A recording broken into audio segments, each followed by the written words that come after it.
கிராமத்து மார்க்கெட்ல சுதாம்ஷியோட பக்கோடா கடை இருந்தது. அவரோட கடையை திறந்த உடனே அங்க கஸ்டமர்ஸ் வந்துருவாங்க. எனக்கு ஒரு பிளேட் வெங்காய பக்கோடா கொடுங்க. எனக்கு உருளைக்கிழங்கு பக்கோடா. சுதாம்ஷு ரொம்ப சந்தோஷமா இருந்தாரு. ஏன்னா அவரோட வியாபாரம் ரொம்ப நல்லபடியா போய்கிட்டு இருந்தது. காலையில இருந்து சாயந்தரம் வரைக்கும் அவரோட கடையில ஜனங்க கூட்டமா நின்னுட்டு இருந்தாங்க. இங்க பாருங்க ப்ரோ, 2 பிளேட் வெங்காய பக்கோடாவும் அப்புறம் ஒரு பிளேட் உருளைக்கிழங்கு பக்கோடாவும் கொடுங்க. இந்தாங்கண்ணே. ஏன் ப்ரோ, நான் உங்ககிட்ட தான் தினமும் பக்கோடா வாங்குறேன், கொஞ்சம் அதிகமா தான் போட்டு கொடுக்கலாம் இல்ல? அண்ணே, நான் எடையை விட அதிகமா எங்க வீட்டு ஆளுங்களுக்கு கூட கொடுக்க மாட்டேன். வாங்கறதா இருந்தா வாங்குங்க, இல்லன்னா பரவாயில்ல. சரி சரி எடுப்பா. சுதாம்ஷுவோட குடும்பத்துல அவரோட மனைவி சுதா இருந்தா. வந்துட்டீங்களா? நான் உங்களுக்காக தான் காத்துக்கிட்டு இருந்தேன். தெரியுமா, என் ஃப்ரெண்டோட புருஷன் அவளுக்கு நெக்லஸ் வாங்கி கொடுத்துருக்காராம். அப்புறம் நீங்களும் இருக்கீங்க, எதுவுமே வாங்கி கொடுக்க மாட்டேங்கிறீங்க. அப்படியா? போன மாசம் தானே உனக்கு புது புடவை வாங்கி கொடுத்தேன். ஞாபகம் இருக்கு. அதுவும் சேல்ல தானே வாங்கிட்டு வந்தீங்க. வெயில்ல வாங்கினதோ இல்லையோ, ஆனா வாங்கிட்டு வந்து கொடுத்தேன்ல. உங்களை மாதிரி ஒரு கஞ்சத்தனமான புருஷனை இது வரைக்கும் பார்த்ததே இல்ல. மாசம் மாசம் உங்களுக்குன்னு புதுசா துணியை வாங்கிக்கிறீங்க. ஏதோ ஒரு மாசம் புதுசா புடவை வாங்கி கொடுத்துட்டீங்க, அது ஒரு பெரிய விஷயமா பேசிட்டு இருக்கீங்க. நான் ஏன் வாங்கிக்க கூடாது? நான் தானே சம்பாதிக்கிறேன். சுயநலவாதி. சுதாம்ஷு ஸ்வபாவத்துல சுயநலவாதி. அவரு தன்னை பத்தி மட்டும்தான் யோசிப்பாரு. சுதாம்ஷுவோட பக்கோடா கடை ரொம்ப நல்லபடியா போய்கிட்டு இருந்தது. அதுல அவரோட வருமானமும் நல்லா இருந்தது. திடீர்னு ஒரு நாள் சுதாம்ஷுவோட கடைக்கு முன்னாடி இன்னொரு வண்டி கடை வந்தது. கௌரவோட ஆலு பஃப் கடை. புது கடைய பார்த்ததும் கஸ்டமர்ஸ் அங்க போயிட்டாங்க. ஆமாண்ண, இது என்னது? இது சிட்டில விக்கிற ஃபேமஸான உருளைக்கிழங்கு பஃப். சிஸ்டர், நீங்க ஒரு தடவை சாப்பிட்டீங்கன்னா மறுபடியும் கேட்பீங்க. சரி சரி கொடுங்க. இப்பவே கொடுக்கறேன். கௌரவ் அந்த லேடிக்கு உருளைக்கிழங்கு பஃப் கொடுத்தாரு. அந்த லேடி உருளைக்கிழங்கு பஃப் சாப்பிட்டதும் ரொம்ப சந்தோஷமாயிட்டா. இது உண்மையிலேயே ரொம்ப நல்லா இருக்கு, இனிமே நான் தினமும் இங்க தான் சாப்பிடுவேன். அப்புறம் அந்த கஞ்சத்தனமான பக்கோடா காரங்கிட்ட யார் பக்கோடா வாங்குவாங்க? சுதாம்ஷோட நிறைய கஸ்டமர்ஸ் பக்கோடாவுக்கு பதிலா உருளைக்கிழங்கு பஃப வாங்கினாங்க. முன்னாடி எல்லாம் சுதாம்ஷோட கடைக்கிட்ட கஸ்டமர்ஸ் கூட்டமா நின்றுட்டு இருப்பாங்க. இப்ப அவங்க எல்லாரும் கௌரவோட கடைக்கு வந்துட்டாங்க. இத பார்த்ததும் சுதாம்ஷுக்கு ரொம்ப கவலையா இருந்தது. இந்த உருளைக்கிழங்கு பஃப் காரன் புதுசு, கொஞ்ச நாள்ல அதை மறந்துட்டு ஜனங்க மறுபடியும் பக்கோடா வாங்கி சாப்பிடுவாங்க. சுதாம்ஷு தனக்கு தானே ஆறுதலை சொல்லிக்கிட்டான். அப்புறம் என்ன, நாளும் போய்கிட்டு இருந்தது. ஆனா கௌரவோட உருளைக்கிழங்கு பஃப் ரொம்ப நல்லா இருந்தது. அதனால இப்பவும் கஸ்டமர்ஸ் அவரோட கடையில தான் கூட்டமா நிற்கிறாங்க. இந்த உருளைக்கிழங்கு பஃப் காரன் என்னுடைய வியாபாரத்தையே கவுத்துட்டானே, எங்க இருந்து வந்து தொலைஞ்சான்னு தெரியல. இவன் மட்டும் வராம இருந்திருந்தா எல்லாமே நல்லபடியா இருந்திருக்கும். சுதாம்ஷு யோசிக்க ஆரம்பிச்சாரு. அதாவது தன்னோட வழியில கௌரவ வரவிடாம பாத்துக்கணும்னு. கௌரவங்க ரொம்ப சந்தோஷமா இருந்தாரு. வந்ததுமே அவரோட வியாபாரம் நல்லா நடக்க ஆரம்பிச்சது. எப்பா ராமோ, உனக்கு கோடான கோடி நன்றிகளுப்பா, நீ என்னுடைய பிரச்சனைகளை தீர்த்து வச்சுட்ட. கௌரவ் சுபாவத்துல ரொம்ப அப்பாவி, அப்புறம் இறக்கமுள்ளவனும் கூட. அவரோட கடைக்கு ஏழைங்க யாராவது வந்தாங்கன்னா அவரு அவங்களுக்கு உருளைக்கிழங்கு பஃப ஃப்ரீயா கொடுப்பாரு. கௌரவோட நடவடிக்கைகள் எல்லாத்தையும் சுதாம்ஷு ரொம்ப கவனமா பார்த்துட்டு இருந்தாரு.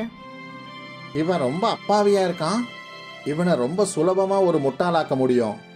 ஆனா அதுக்கு முன்னாடி நான் அவங்கிட்ட ஃப்ரெண்ட்ஷிப் ஆயிடணும்.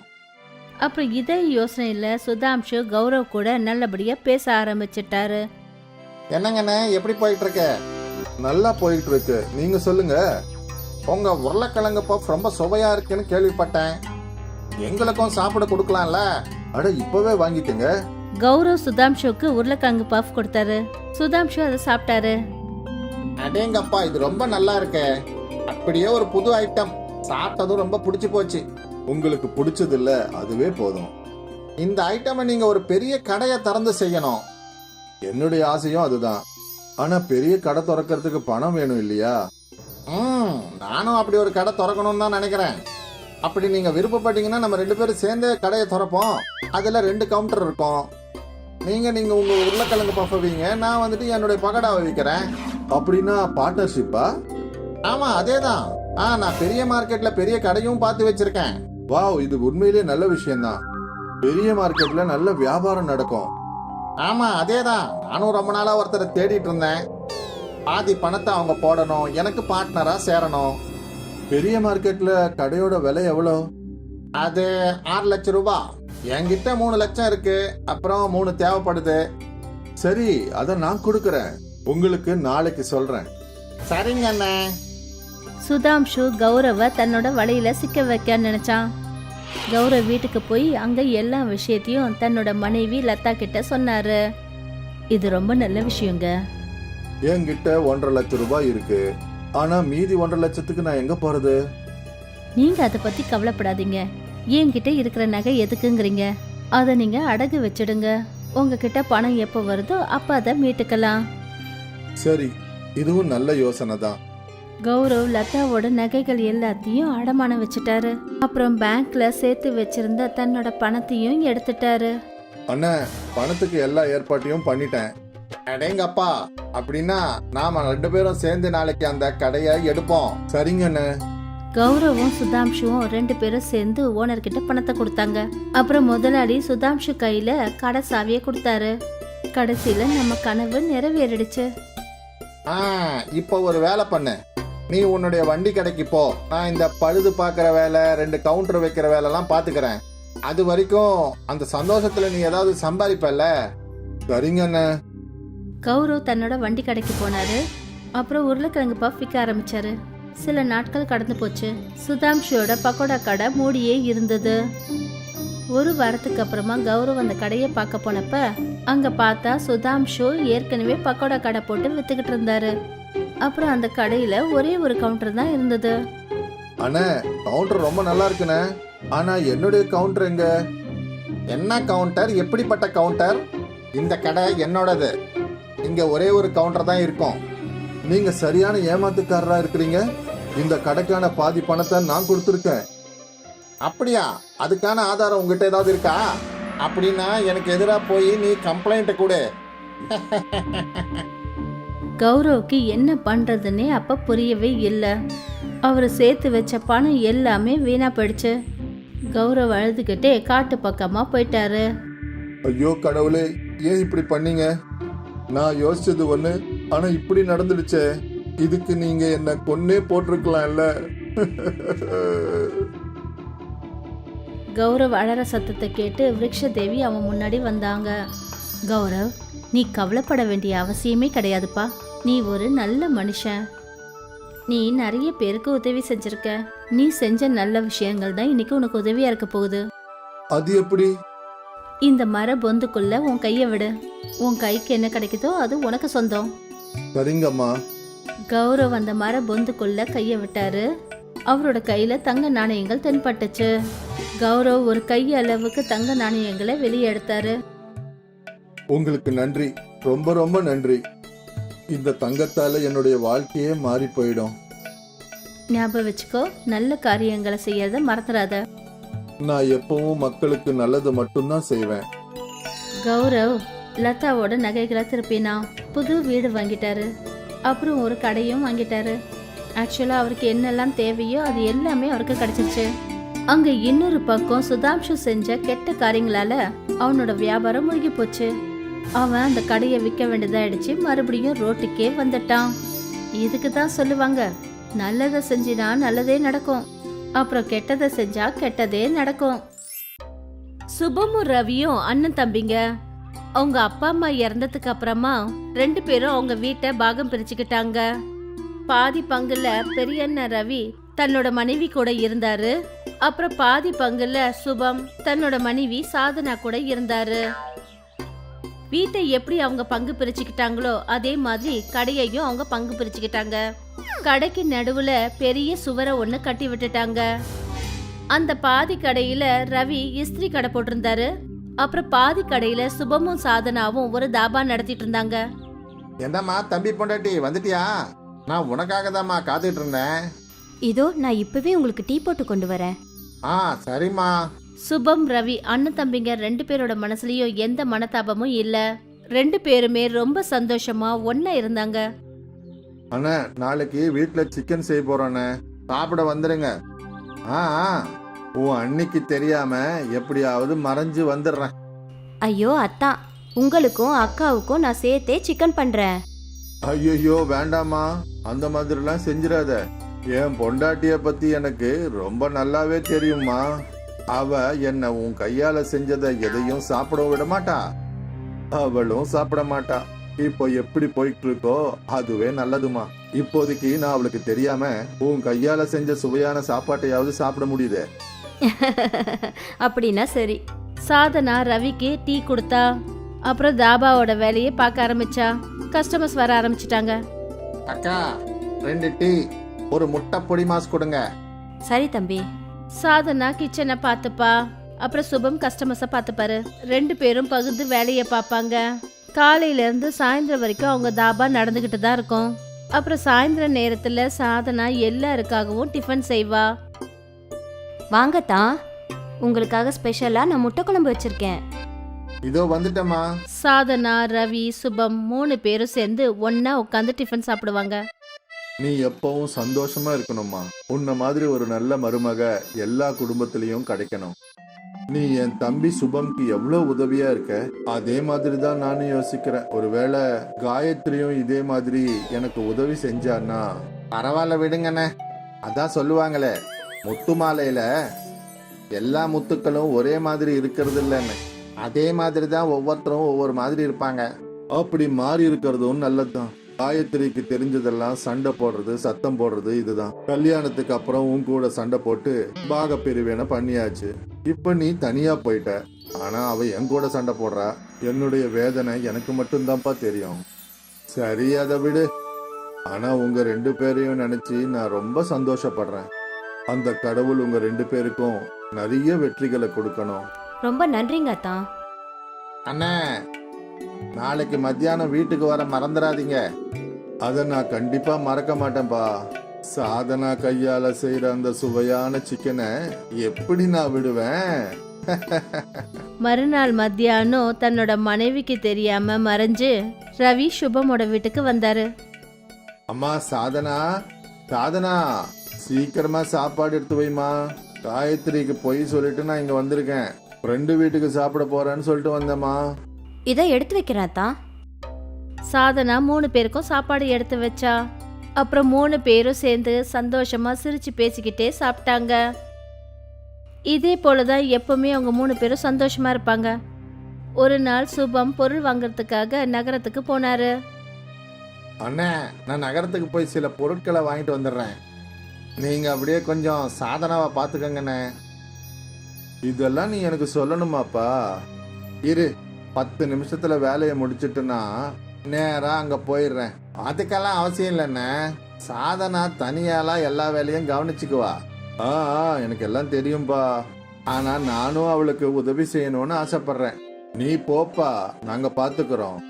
சரிங்க அண்ணே. சுபம் அங்கிருந்து புறப்பட்டு போனாரு.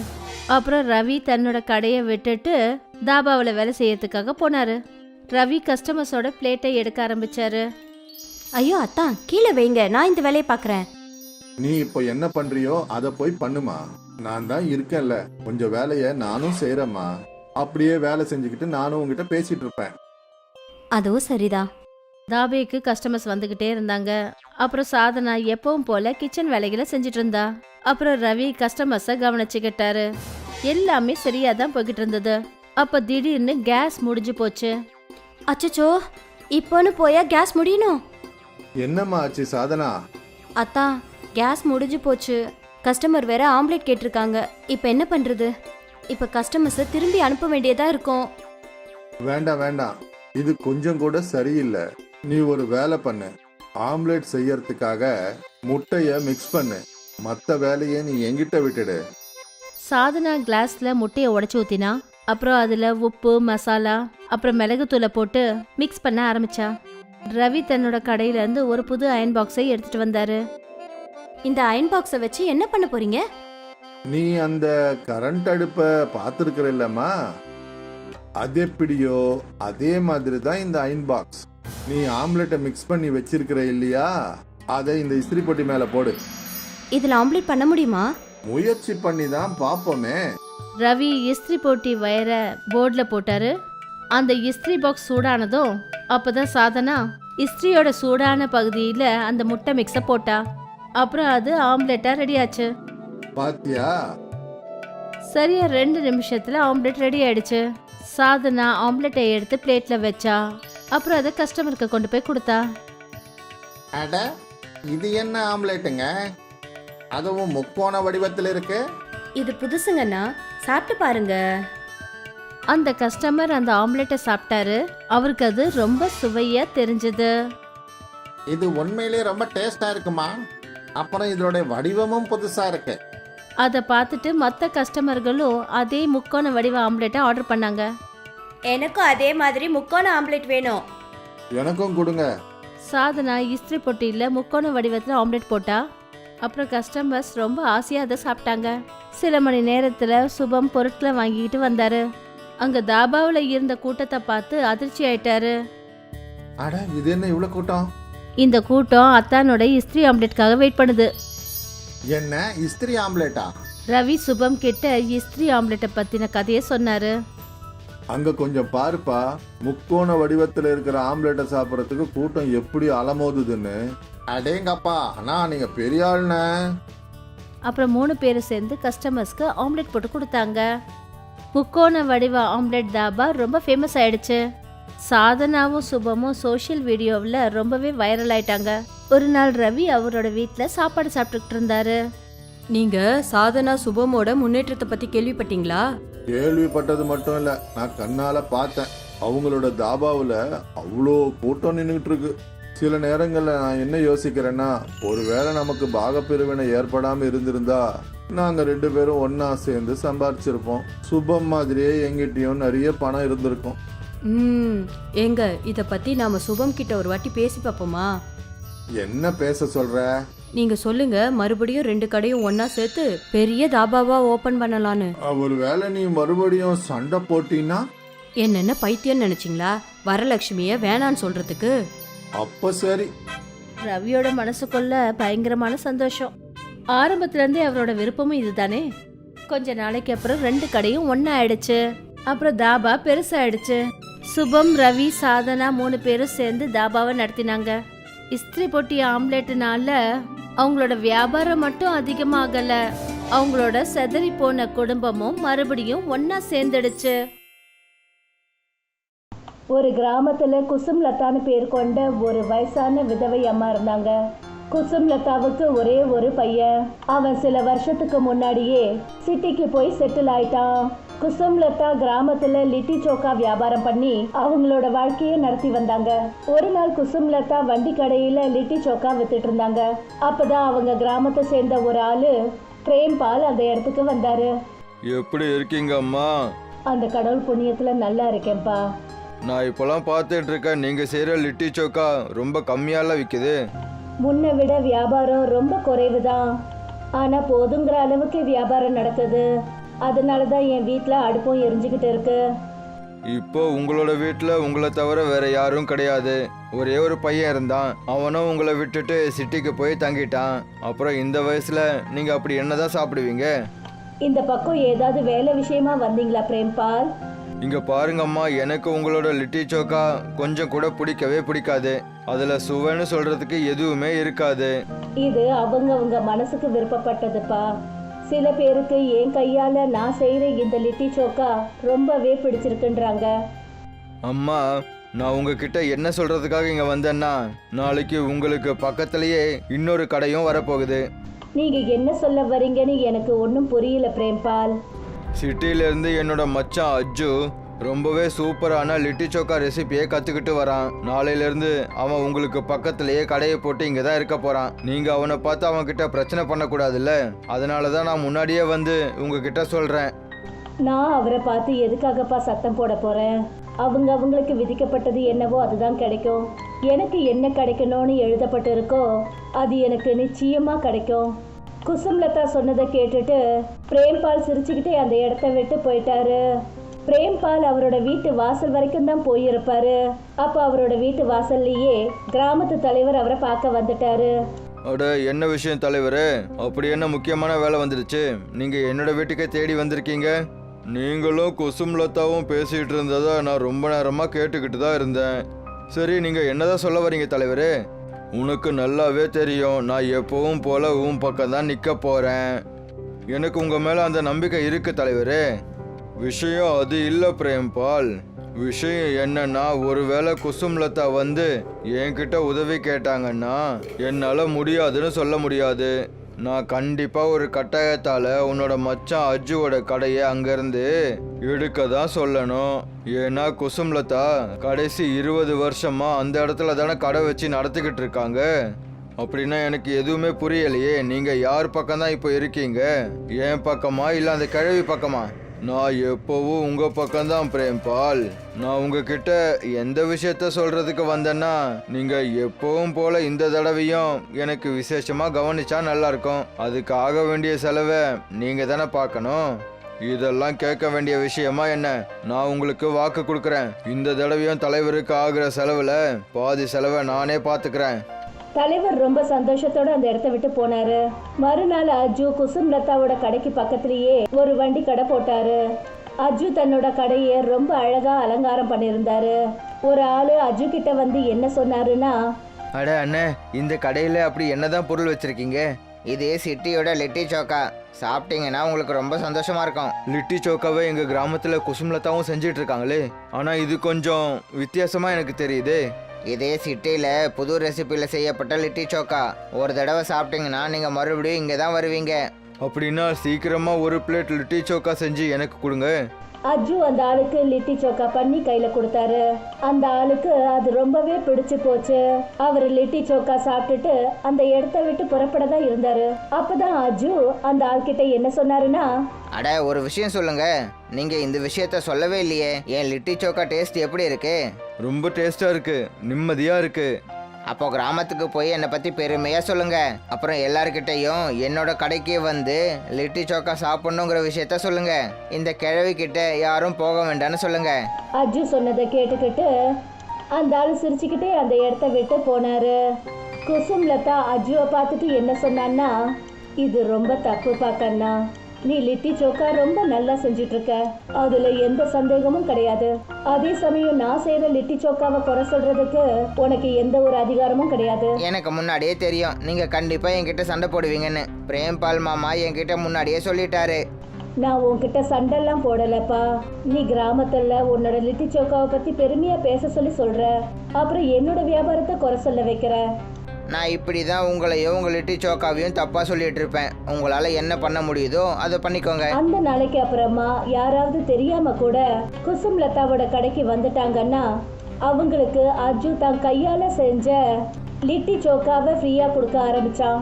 அந்த ஆளுக்கு அஜு கையால செஞ்ச லிட்டி சோக்கா ரொம்பவே பிடிச்சு போச்சு.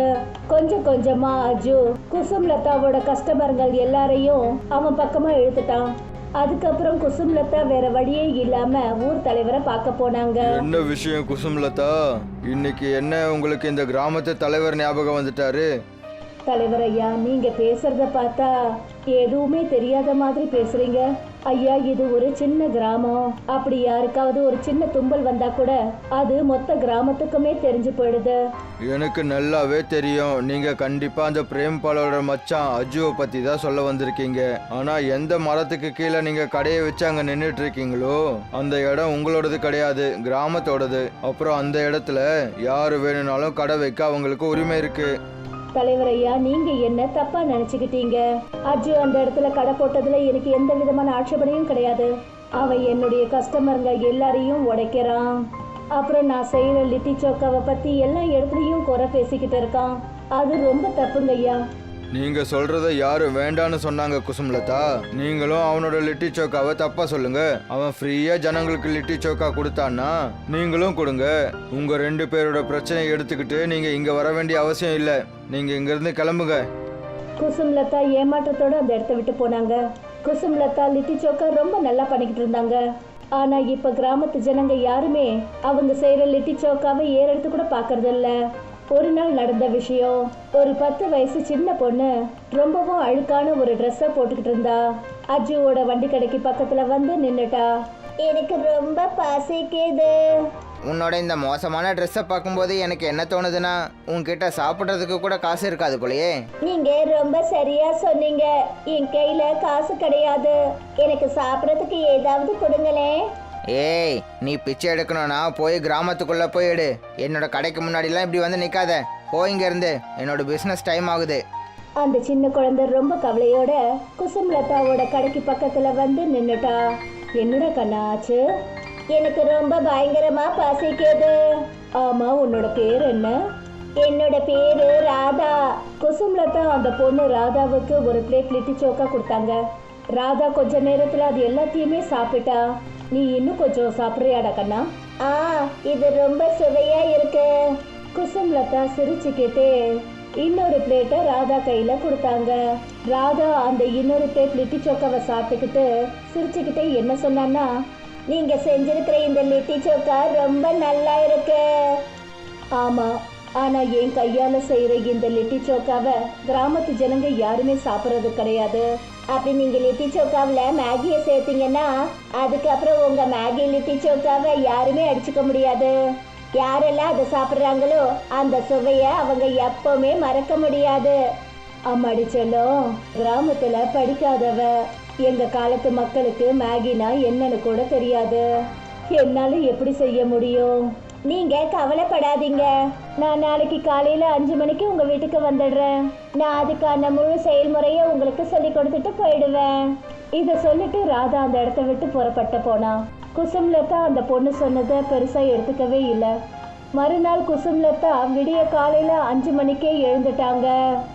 குசும்லதா தூங்கி எழுந்தாங்க. அப்பதான் அவங்க வீட்டு கதவை தட்டுற சத்தம் கேட்டுச்சு. இவ்வளோ விடிய காலையில யார் வந்திருப்பாங்க? போய் யாருன்னு பாக்குறேன். குசும்லதா கதவை திறந்த உடனே அவங்க முன்னாடி ராதா நின்னுகிட்டு இருந்தா. அவளோட கையில ஒரு சின்ன மெஷின் இருந்தது. உள்ள வாமா ராதா, நான் உன்னை பத்தி மறந்தே போயிட்டேன்டா கண்ணா. எனக்கு அது தெரியும், நீங்க என்ன மறந்துடுவீங்கன்னு. ஆனா எனக்கு ஞாபகம் இருந்தது. சரி, உன் கையில என்னம்மா இது? இது ஒரு மெஷின்.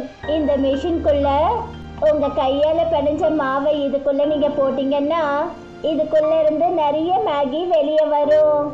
அப்புறம் அந்த மேகியை லிட்டி சோக்காவில் நீங்க கலந்துடுங்க. அதுக்கப்புறம் பாருங்க, இந்த கிராமம் மொத்தமும் மேகி லிட்டி சோக்காவோட வாசனையை பார்த்து அசந்துடுவாங்க. குசும்லதா அதே மாதிரி செஞ்சாங்க. தன்னோட கையால பிணைஞ்ச மாவை அந்த மெஷின்குள்ள போட்டாங்க. அப்புறம் அந்த மெஷின்குள்ள இருந்து ரெடியான நிறைய மேகி வெளியே வர ஆரம்பிச்சது. ராதா குசும்லதாவுக்கு மேகி லிட்டி சோக்கா எப்படி பண்றதுங்கிற விதிமுறையை சொன்னா. கொஞ்ச நேரத்துல குசும்லதா எல்லாத்தையும் புரிஞ்சுக்கிட்டாங்க. இப்ப நான் கிளம்புறேன், கொஞ்ச நாள் கழிச்சு வரேன். அது வரைக்கும் இந்த மிஷினை நீங்களே வச்சிடுங்க. மறுநாளே குசும்லதா மேகி லிட்டி சோக்கா கடை போட்டாங்க. அட, இது என்னதம்மா, நீங்க இந்த லிட்டி சோக்கால தெரிஞ்சுதான் இந்த மேகியை போட்டிருக்கீங்களா? இது விஷமாயிடுமே. இதை யாரு தான் சாப்பிட போறாங்க? அப்பதான் அந்த வழியா ஒரு ஆளு போய்கிட்டு இருந்தாரு. அந்த ஆளு உடனே குசும்லதா கிட்ட வந்து என்ன சொன்னாருன்னா, அட, ரொம்பவே சூப்பரான வாசனை வருதே. இது எதோட வாசனைன்னு சொல்லுங்க. இது என் கையால செஞ்ச மேகி லிட்டி சோக்காவோட வாசனை. அடேங்கப்பா, நான் கேள்விப்பட்ட வரைக்கும் சோக்காவும் மேகியும் வித்தியாசமான பொருட்கள். இது ரெண்டும் இப்படி மிக்ஸ் பண்ணியிருக்கிற மாதிரி நான் சாப்பிட்டதே இல்லையே. சீக்கிரமா எனக்காக ஒரு பிளேட் செஞ்சு கொடுங்களேன். குசும்லதா ஒரு பிளேட்ல மேகி லிட்டி சோக்கா போட்டு அந்த ஆள் கிட்ட கொடுத்தாங்க. அந்த ஆளு கொஞ்ச நேரத்துல எல்லாத்தையும் சாப்பிட்டுட்டாரு. அடேங்கப்பா, ரொம்ப அருமையா இருக்கே. அந்த ஆளு என்ன சொன்னாருன்னா, இது இந்த அளவுக்கு டேஸ்டா இருக்கும்னு அவர் நினைச்சு கூட பார்க்கலன்னாரு. இப்படி சொன்னதும் அந்த ஆளு அந்த இடத்த விட்டு புறப்பட்டு போனாரு. அப்புறம் அஜு ரொம்ப கோபத்தோட பல்ல கடிச்சுக்கிட்டு நின்றுட்டு இருந்தான். கொஞ்ச நாள்ல கிராமம் முழுக்க குசும்லதாவோட கையால செஞ்ச மேகி லிட்டி சோக்கா பிரபலமாக ஆரம்பிச்சது. இப்ப அடுத்த கிராமத்து ஜனங்க கூட குசும்லதாவோட கையால செஞ்ச மேகி லிட்டி சோக்கா சாப்பிட்றதுக்காகவே வர ஆரம்பிச்சாங்க. இந்த விஷயம் அஜுவை உள்ளுக்குள்ள ரொம்பவே உறுத்த ஆரம்பிச்சிடுச்சு. இப்போ அஜுவோட கடைக்கு முன்னாடி எந்த ஒரு நாயும் கூட நிக்கிறது கிடையாது. அவன் ரொம்ப கோவப்பட்டு பிரேம்பாலை பார்த்து என்ன சொன்னான்னா, இது என்னது மாமா, தினமும் எனக்கு பிரச்சனைக்கு மேல பிரச்சனை வருது. நீங்க ஏன் எதுவும் பண்ண மாட்டேங்கிறீங்க? நீ கவலைப்படாத, இன்னைக்கு சாயந்தரமே தலைவர்கிட்ட இந்த விஷயத்தை பத்தி நான் போய் பேசுறேன். அவருக்கு கொடுக்கிற பங்கெல்லாம் இனிமே என்னால கொடுக்க முடியாதுன்ற விஷயத்த நான் சொல்ல போறேன். நான் அவருக்கு இவ்வளோ பங்குகளை கொடுத்துட்டு இருக்கேன்னா அதுக்கு பதிலா அவரும் நமக்கு செய்ய வேண்டிய உதவிகளை செஞ்சுதானே ஆகணும். பிரேம்பால் சாயந்தர சமயத்துல தலைவரை போய் பார்த்தாரு. என்னோட கண்ணுக்கு முன்னாடி எந்த விஷயத்தையும் மறைக்க முடியாது பிரேம்பால். குசும்லதா செய்யற அந்த மேகி லிட்டி சோக்கா இப்போ தூரம் இருக்கிற கிராமங்கள்ல எல்லாம் ஃபேமஸ் ஆயிடுச்சு. அவளோட வளர்ச்சியை பார்க்கும்போது இப்போ எனக்கும் பொறாமையா தான் இருக்கு. சரி, நான் ஏதாவது ஒன்று பண்றேன். மறுநாள் தலைவர் குசும்லதாவோட கடைக்கிட்ட வந்து என்ன சொன்னாருன்னா, குசும்லதா மேடம், நீங்க உங்களோட இந்த கடையை வேற எங்கேயாவது எடுத்துட்டு போங்க. ஆனா எதுக்காக அப்படி செய்ய சொல்றீங்க? ஏன்னா இந்த இடத்த பிரேம்பாலே வாங்கிட்டாரு.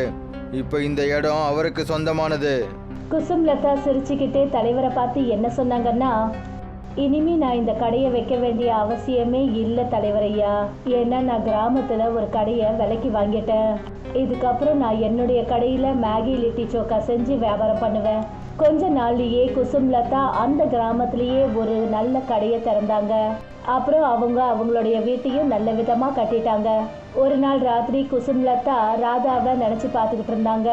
அப்பதான் அவங்க வீட்டு கதவை யாரோ தட்ட ஆரம்பிச்சாங்க. அவங்களோட வீட்டு கதவை திறந்து பார்த்தபோது ராதா நல்ல துணிமணிகளை உடுத்திக்கிட்டு கூடவே ஒரு அழகான ஆள் கூட நின்றுகிட்டு இருந்தா.